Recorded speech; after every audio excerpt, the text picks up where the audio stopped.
नमस्कार दोस्तों, US study के यूट्यूब चैनल पर आप लोगों का बहुत बहुत स्वागत है।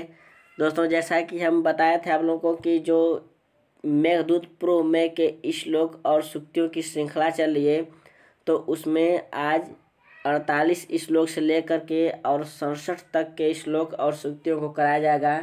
पिछले वीडियो में 67 तक हो चुका था। तो दोस्तों 48 से लेकर के और 67 तक के श्लोकों की सूक्तियों को और महत्वपूर्ण जो शब्दार्थ को देखेंगे और इसमें जो इम्पोर्टेंट है शब्द उसको देखेंगे।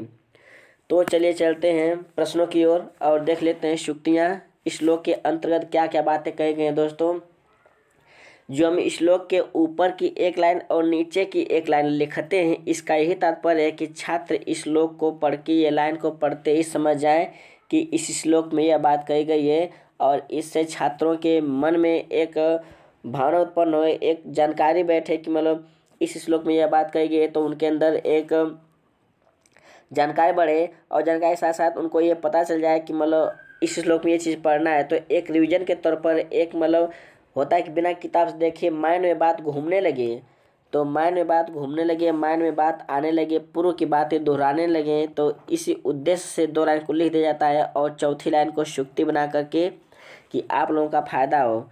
तो चलिए चलते हैं प्रश्नों की ओर। दोस्तों देखिए, लिखा है श्लोक संख्या 48 का कि ज्योतिर्लेखा वलय गलितम यस्य वरहम भवानी पश्चादग्र ग्रहण गुरु भी गर्जते नरते था। दोस्तों थोड़ा सा इसमें छूट गया है, तो इसको देखिए लिख देते हैं, नरते था रहेगा।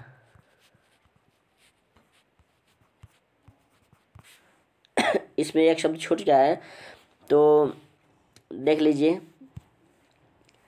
ज्योतिर्लेखा वलय, प्रकाश की रेखा से युक्त, गलितम गिर गए हैं, धवतापांगम धुल गया है, धुलना यानी धवतापांगम धुल गया है, वरहम मिश्रा पंख, कुवलय दलप्रापी कमल को पहनने के योग्य, कमल को पहनने के योग्य, पावके अग्नि का पुत्र, पावके दोस्तों कार्तिकेय के लिए कहा गया है, बहुत इंपॉर्टेंट है, क्योंकि जो देखिए इसमें स्कंद कहा जाता है, कार्तिक कहा जाता है। पावके कार्तिकेय के लिए आया। दोस्तों इंपॉर्टेंट है कि पावके मतलब लोग अग्नि। दोस्तों यह अग्नि का पुत्र कहने का तात्पर्य है कि जो कार्तिकेय भगवान है, तो जो इनको जो शंकर जी का तेज था, तो पहले अग्नि में डाला गया था, तो अग्नि में जाने की वजह से इन्हें पावक कहा गया, अग्नि का पुत्र कहा गया है। फिर इन्हें गंगा में फिर चला, इनको भेज दिया गया, मतलब गंगा में डाल दिया गया, तो गंगा पुत्र का वर्णन मिलता है। लेकिन यहाँ पर पावके से अर्थ है कार्तिकेय, इनका नाम अलग एक स्कंद भी है, तो स्कंद हो गया, कार्तिकेय हो गया और पावक के 3 नाम हो गया। दोस्तों याद रखिएगा, इंपॉर्टेंट है। और नर था मीन्स नचा देना। दोस्तों इस श्लोक में यही बताया गया है कि मेघ जब तुम पर्वत पर जाना, तो वहाँ पर जो कार्तिकेय के जो मयूर हैं उनको तुम नचा देना, उनको मयूरों को तुम नचाना, अपने मतलब घटा घेर करके अनेक क्रियाकलापों से उन्हें नचाना। नचाने का वर्णन है कि उसको मयूर को नचा देना है। तो चलिए देखने अगला श्लोक। श्लोक संख्या है 49। आराध्येन सर्वणभवम देवपुल्लंघिनात्वा स्तोत्रमूर्त्वा भयपरिणताम रंति देवस्य कीर्तिम। दोस्तों रंति देवस्य कीर्तिम, इस श्लोक में ये बताया गया है कि जो रंति देव रहते हैं उनकी कीर्ति से मानो चरवणती नदी ही बिल्कुल पृथ्वी चरवणती नदी बन जाती है। जो नदी रहती है, जो पृथ्वी रहती है, यह पृथ्वी ही एक प्रकार से कह सकते हैं कि नदी बन जाती है। तो उसी अर्थ में उनका जो यश है, कीर्ति नदी के रूप में बन लगता है। तो वही बात इस श्लोक में बताया गया है। देखते हैं, आराध्य में पूजा करके, श्रवण भवम सरकंडों के वन में उत्पन्न, श्रवण भवम सरकंडों के वन में उत्पन्न,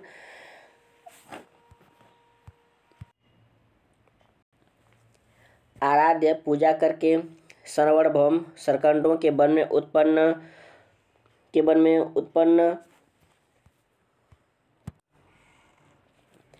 उल्लंघिताध्वा आगे बढ़ना। अदमिस होता है मार्ग, तो उल्लंघिताध्वा आगे बढ़ जाना, मार्ग पर आगे बढ़ जाना। सिद्ध द्वंद्व सिद्धों का जोड़ा। वाड़ी भी वीड़ी में तो जो बीड़ा लिए हुए हैं साथ में, वो बीड़ा के लिए थे ना, तो उसी की, क्योंकि दोस्तों इस श्लोक में बताया गया कि जब मेघ बरसेगा तो बीड़ा को लेकर के वो चले जाएंगे, वहाँ से वो भाग जाएंगे। जो सिद्धों का जोड़ा है ना, तो जोड़ा जो जोड़े में रहते हैं, तो बीड़ा पानी बरसने से और भीगने के डर से बीड़ा को लेकर चले जाते हैं। तो उसी अर्थ में कहा है कि सिद्ध द्वंद्व सिद्धों का जोड़ा। वीड़ी भी जो बीड़ा लिए हैं उनकी बीड़ा भीग जाएगी, तो इसी डर से वो चले जाते हैं, वहाँ से दूर हो जाते हैं। तो वीड़ी भी का अर्थ होता है बीड़ा। वीड़ी मतलब जो बीड़ा लिए थे साथ में, जोड़ों के लिए अर्थ है, तो समझ लीजिएगा। व्यालंबे था झुक जाना, जब तुम नीचे झुकोगे। व्यालंबे था नीचे झुकना, झुक जाओगे। सुरभितनया गायों की पुत्री। इम्पॉर्टेंट दोस्तों देखिए हम लगा दें, क्योंकि इम्पॉर्टेंट है इसलिए कि यह परीक्षा में पूछने के साथ साथ ये JRF का क्वेश्चन एक बार पूछा था नेट में कि सुरभितनया। दोस्तों इस पर विवाद हुआ था, इसमें कहीं कुछ और मिलता है, कहीं कुछ और आता है, कहीं गाय का वर्णन आता है, कहीं मतलब सुंदरता का वर्णन मिलता है। लेकिन वास्तविक सुरभितनया मतलब गायों की पुत्री के अर्थ में मेघदूत में रखा गया है। इसलिए आप लोगों को फिलहाल इतना जानना है कि सुरभितनया गायों की पुत्री के अर्थ में आया है। बस इम्पोर्टेंट इसलिए हम लगा दिए हैं क्योंकि बहुत ही प्रचलित था और इस पर विवाद हो गया था। तो दोस्तों ये इसमें बहुत चर्चा इस पर की गई थी, प्रोफेसर लोग चर्चा किए थे। तो सर जी हम लोग बताए थे कि सुरभितनया ये बहुत मतलब प्रसिद्ध था, तो इसको इम्पोर्टेंट लिख लीजिए। तो हमने इम्पोर्टेंट लिख लिए, सुरभितनया गायों की पुत्री, ये इम्पोर्टेंट है, याद रखिएगा। तो ये आदातुम जलमवंते सागरो वर्णचौरे एकम मुक्ता गुणम इव भुव अस्थूल मध्येंद्र नीलम। दोस्तों इस श्लोक में बताया गया है कि स्थूल मध्य नीलम मतलब धरती पर बिल्कुल नीलमणि के समान तुम दिखाई दोगे। तुम कैसा दिखाई दोगे? नीलमणि के समान। दोस्तों देखिए इसमें वही चर्मणवती नदी का वर्णन है। चर्मणवती, तो उसी नदी में जब उतरेगा मेघ तो बिल्कुल एक नीलमणि के समान दिखाई देगा। लिखा ना कि मुक्ता गुणम इव, यानी मुक्ताहार में जो माला में जो एक लॉकेट लगा होता है, तो पृथ्वी रूपी माला में वह जब पृथ्वी पर उतरेगा नदी में, तो एक बिल्कुल लॉकेट के समान या नीलमणि के समान दिखाई देगा। इसी का वर्णन इस श्लोक में किया गया है। तो आप देख लेते हैं इसका। देखिए आप लोग, अदातुम लेने के लिए, अवनते झुकने या लटकने पर, झुकने या लटकने पर। सागिर होता है श्री कृष्ण। इंद्रनील मणि। वर्ण चोरे वर्ण को चुराने वाले। आवर्ज टकटकी लगाकर, बिल्कुल अस्तनित नयन, एक बार आए अस्तनित नयन में से रुक करके यानी टकटकी लगा करके देखना। तो आवर्ज कहिए या अस्तनित नयन, बिल्कुल टकटकी से लगा देखना या टकटकी लगा करके नेत्र को रोक करके। तो आवर्ज का अर्थ आएगा टकटकी या स्थिर नयन। तो अस्तनित भी आता है तो भी उसका अर्थ वही होगा, बिल्कुल स्थिर नयन। ताम उत्तेज ब्रज परिचित भ्रुलता विभ्रमाणाम पात्रीकुर्वन् दशपुर बधू नेत्र कौतूहलानाम। इसमें देखिए कहा गया कि पात्रीकुर्वन् दशपुर बधू, दशपुर की बधुएं नेत्र कौतूहलानाम बहुत नेत्रों के साथ, बहुत चंचलता के साथ देखेंगी, मतलब बहुत कौतूहल का विषय बन जाओगे उनके लिए। यानी क्या करना? पात्रीकुर्वन् अपने को ऐसा पात्र बनाना, ऐसा कर लेना कि दशपुर की स्त्रियां हैं वो बिल्कुल कौतूहल के साथ देखें। देखिए उत्तीर्मिश होता है पार करके, उत्तीर्मिश पार करके। विभ्रमाणाम हाव भाव विलास। पक्षमोत्क्षेपाद ऊपरी बिलस कृष्ण भार प्रभाराम। पक्ष में होता है पलकें। उत्क्षेप में होता है, उत्क्षेपाद में होता है ऊपर उठाने से, पलकों के ऊपर उठाने से। बिलसत शोभायमान कृष्ण सार, यानी कृष्ण में होता है भगवान श्री कृष्ण के जैसा श्याम श्यामला। सार में होता है सफ़ेद। प्रभाराम कांति से युक्त, यानी सारम प्रभारम कांति से युक्त। आत्मबिंबम अपनी छाया या आकृति, आत्मबिंबन अपनी छाया या आकृति। देख लेते हैं अगला श्लोक है 52। ब्रह्मावर्त जनपद मद छाया छाया गाहमान धारा पाते पाते त्वमिव कमलानि अभ्यवर्षण मुखानि। ब्रह्मावर्त ब्रह्मावर्त या कुरुक्षेत्र, ब्रह्मावर्त का ये ब्रह्मावर्त एक यह नाम है। क्षेत्रम यानी कुरुक्षेत्र।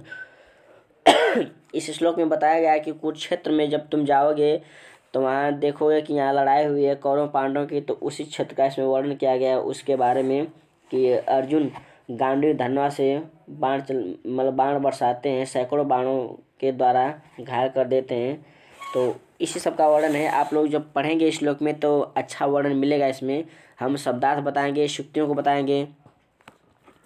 ब्रह्मावर्त क्षेत्रम कुरुक्षेत्र गाहमान पहुँचते हुए, भजे था सेवा करना, चले जाना, शीत में नुकीले, गांडीव धनुषधारी अर्जुन यानी गांडीव धनवा, गांडी नाम में धनवा में धनुष का, जो गांडीव धनुष को धारण करने वाले अर्जुन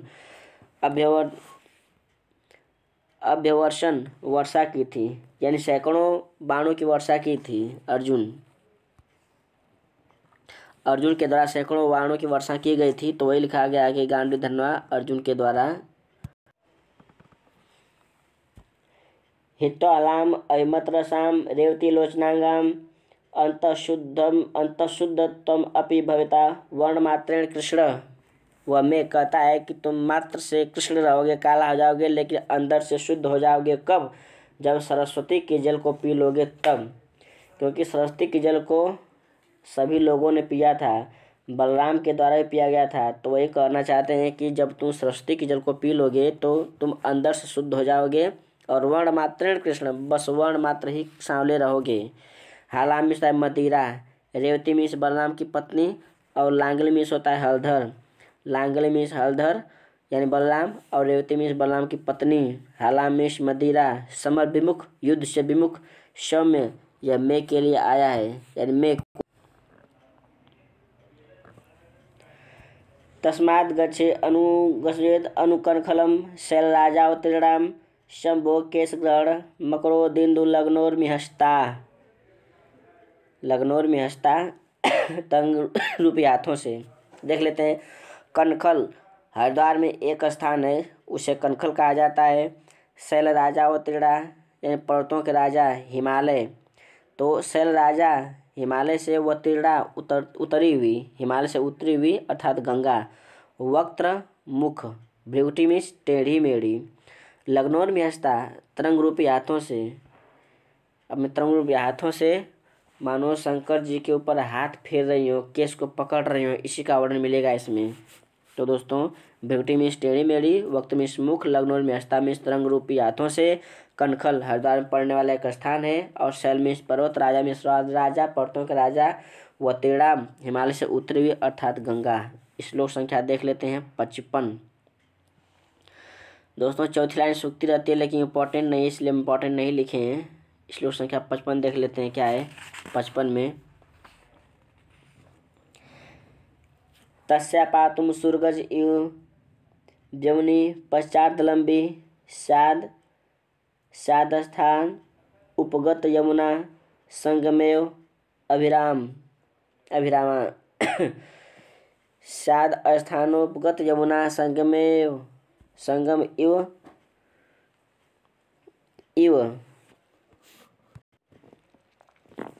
अभिरामा देख लेते हैं।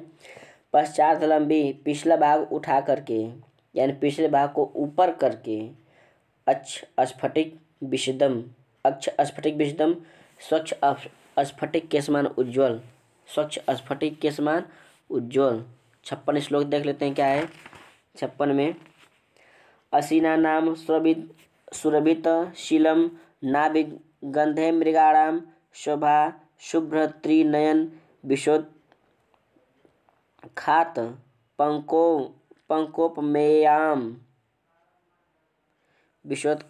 पंकोपमेयाम, यानी जो शिव का बाल रहता है वह अपने पंख, अपने कीचड़ को अपने शरीर पर उड़े लेता है, डाल लेता है। इन्हीं सब का वर्णन है इसमें देख लेते हैं।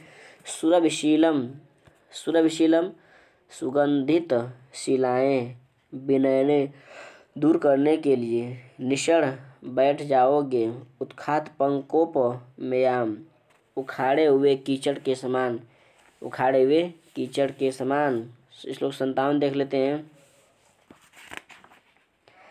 ते च्वे द्वायो सहितम सरल स्कंद संघट्ट जन्मा आपन्नार्ति प्रशमन फला संपदो ह्युत्मानाम। देखिए दोस्तों, चौथी लाइन इम्पॉर्टेंट लिखें क्योंकि यह इम्पॉर्टेंट है। पूछता है शुक्ति कि आपन्नार्ति प्रशमन फला संपदो ह्युत्मानाम।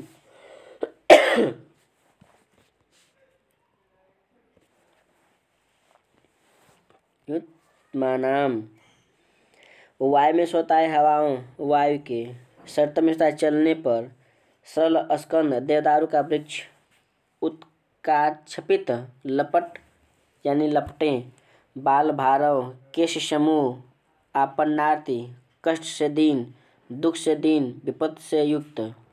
तो दोस्तों देखिए इसमें जो सूक्ति है, आपन्नार्ति प्रसम फला संपद्यो हितमानाम, ही मीन्स क्योंकि उत्तमानाम मीन्स उत्तम लोगों की, संपदा में संपत्तियाँ, उत्तम लोगों की संपत्तियाँ, आपन्नार्ति दुख में पड़े हुए व्यक्ति को, प्रशमन में शांत कर देने पर, दुख में पड़े हुए व्यक्तियों की, दुखित व्यक्तियों के शांत करने पर, फला मीन्स फलते हैं, संपदा में संपत्तियाँ, अर्थात उत्तम लोगों की संपत्तियाँ दुख में पड़े लोगों को शांत कर देने पर, दुखित लोगों की मदद कर देने पर फलती हैं। ये इम्पोर्टेंट सूक्ति है, इम्पोर्टेंट है नहीं, देखिए इम्पोर्टेंट लगा है, याद रखिएगा।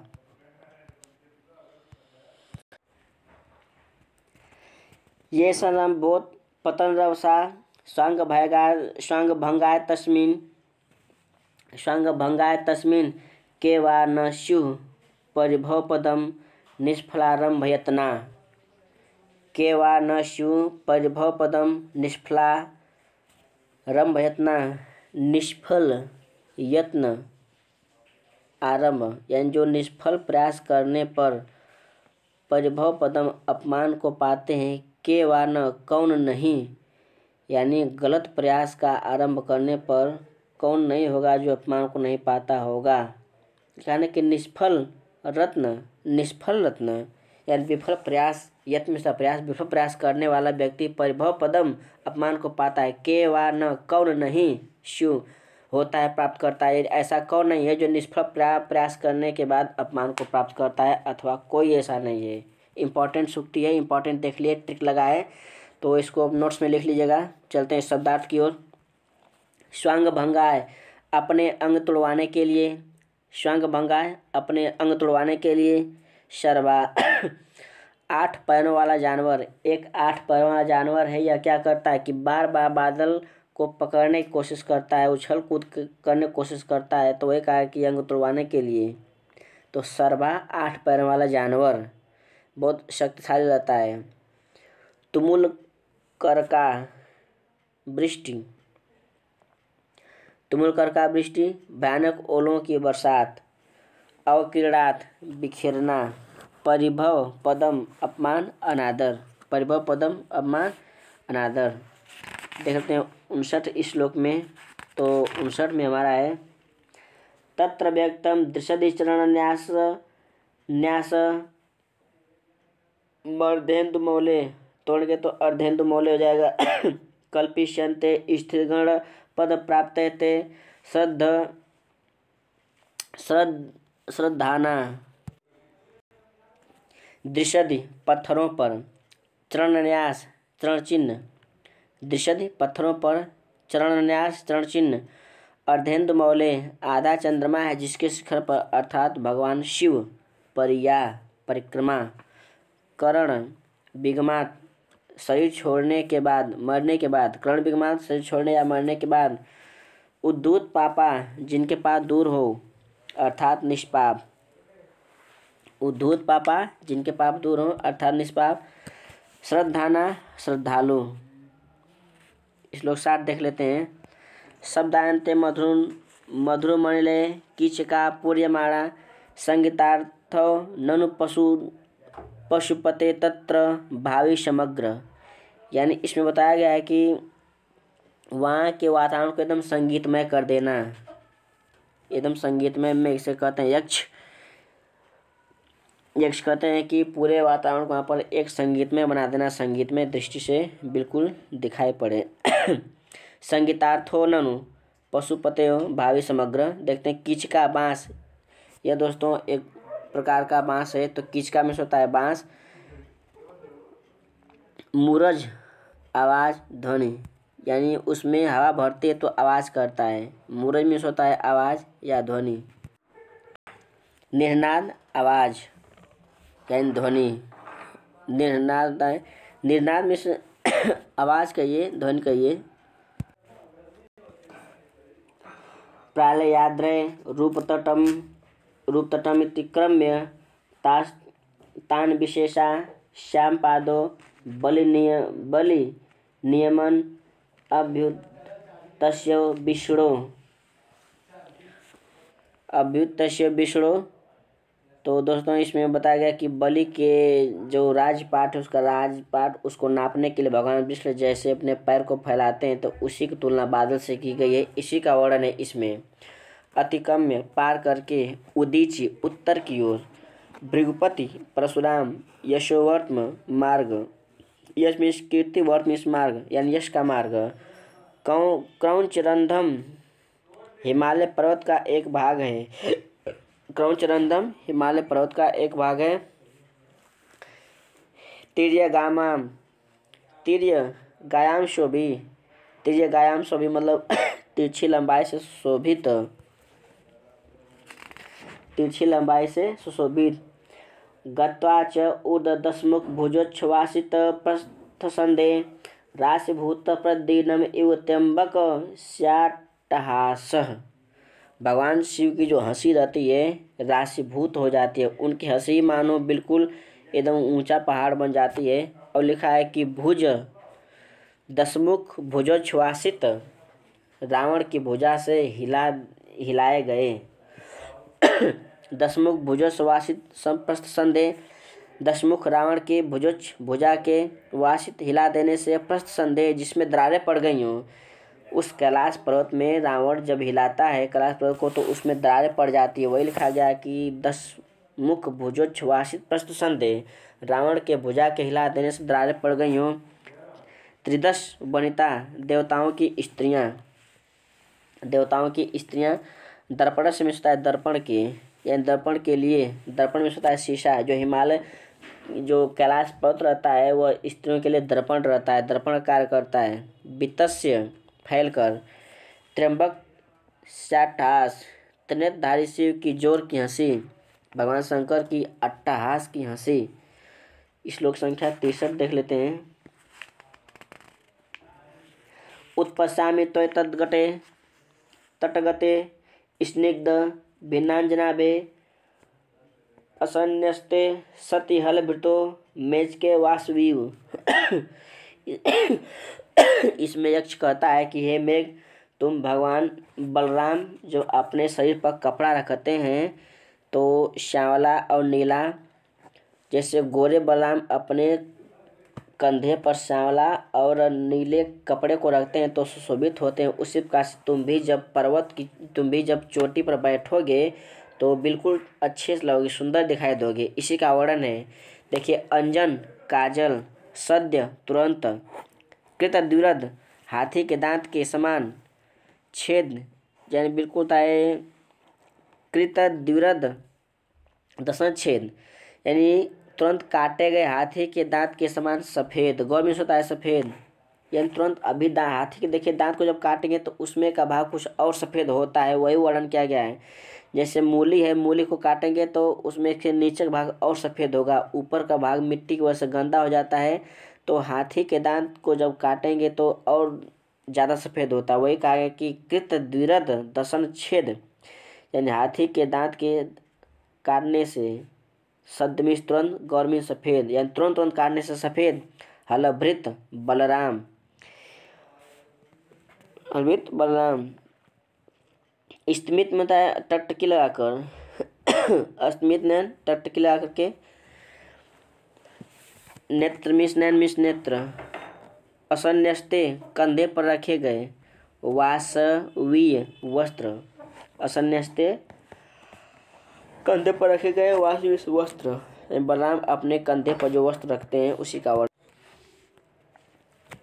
हित्वा तस्मिन् भुजगबले शंभुना दत्तहस्ता सोपानत्वं कुरु मणितटा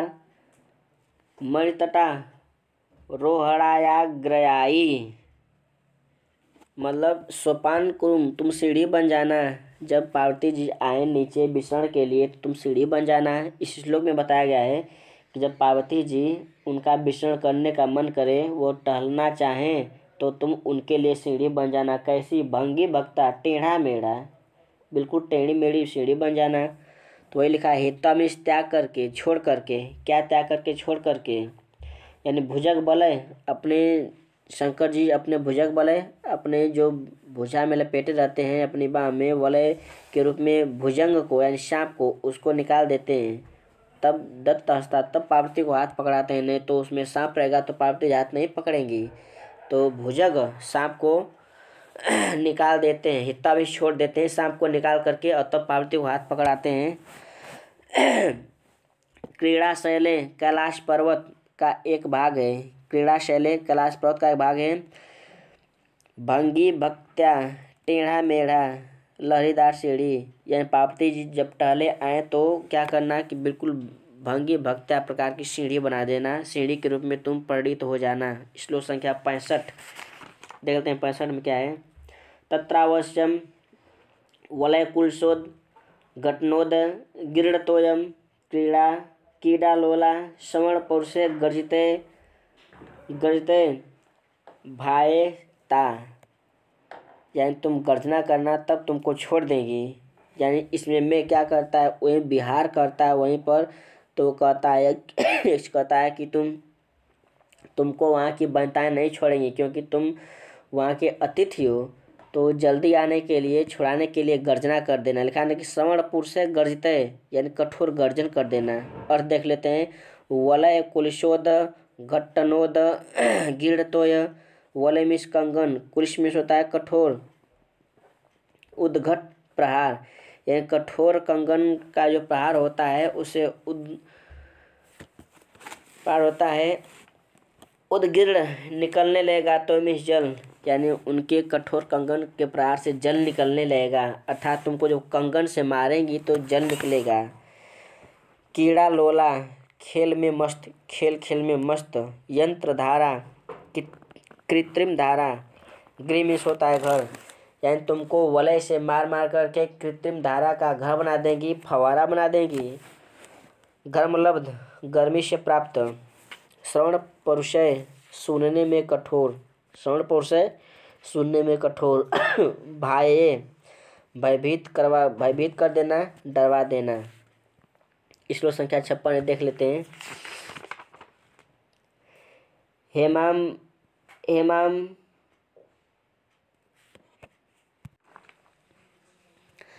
हेमाम भोज प्रसवी सलिल मानसस्य ददान नाना चेष्टे जलद ललते निर्विशे तम नगेंद्रम।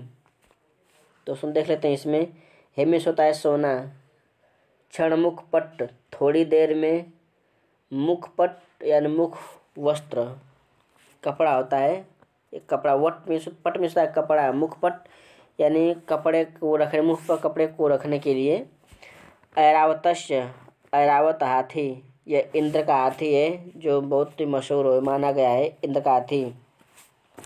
धुनवन, हिलाते हुए, धुनवन हिलाते हुए। कल्पद्रुम, कल्प का वृक्ष, ये इम्पोर्टेंट है। कल्प का वृक्ष, जहाँ देवता लोग वास करते हैं वहाँ कल्प का वृक्ष पाया जाता है, ऐसा माना जाता है रामायणों में, पुराणों में। कि जहाँ पर देवता लोग रहते हैं वहाँ कल्प का वृक्ष पाया जाता है, कल्पद्रुम। अंश मिश कपड़ा, पट मिश कपड़ा। ललितय, खेलों से, खिलवाड़ से। निर्विषय, उपभोग करना, विहार करना, यानी उस पर्वत पर तुम विहार करना और उपभोग कर लेना। तस्योत्संगप्रणयिनी इव शस्त्र गंगादकुलां मुक्ताजाल प्रथित मलकम कामनी कामनी व भृविंदम।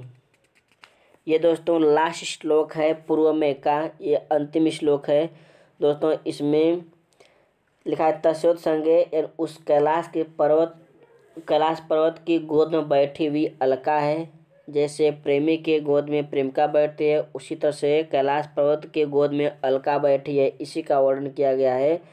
तो देख रहे हैं शस्त्र में होता है खिसकना, शस्त्र में खिसकना। गंगादुकुला गंगा रूपी दुपट्टा वस्त्र। कामचरिन अपनी स्वेच्छा से विचरण करने वाले, अपनी स्वेच्छा से कहीं भी घूमने वाले। प्रथित गूथे हुए।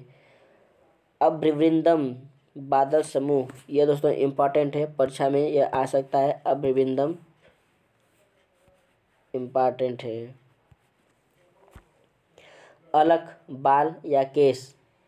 तो दोस्तों लास्ट श्लोक में ये बताया गया है कि जो अलकापुरी है वह कैलाश पर्वत की गोद में स्थित है, और तुम उसको न त्वं दृष्ट्वा न पुनः अलकाम ज्ञास्ते कामचारिन, तुम उसको देख करके जरूर पहचान जाओगे।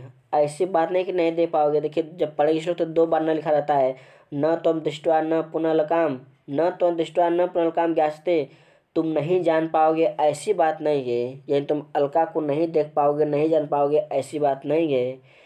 तो दोस्तों ये हमारा वीडियो, और ये संपूर्ण पूर्व में के जो भी शब्दार्थ हैं और चौथी लाइन की सूक्तियाँ हैं दोस्तों ये समाप्त होती हैं। तो हमारा दोस्तों वीडियो कैसा रहा, जो भी मित्र हमारे नए व्यूअर हैं, चाहे हमारे यूट्यूब पर अभी जुड़े हैं, तो हमारे चैनल को सब्सक्राइब कर दें, ताकि जो भी वीडियो हम बनाएं जो भी, तो आप तक पहुंच सके। धन्यवाद।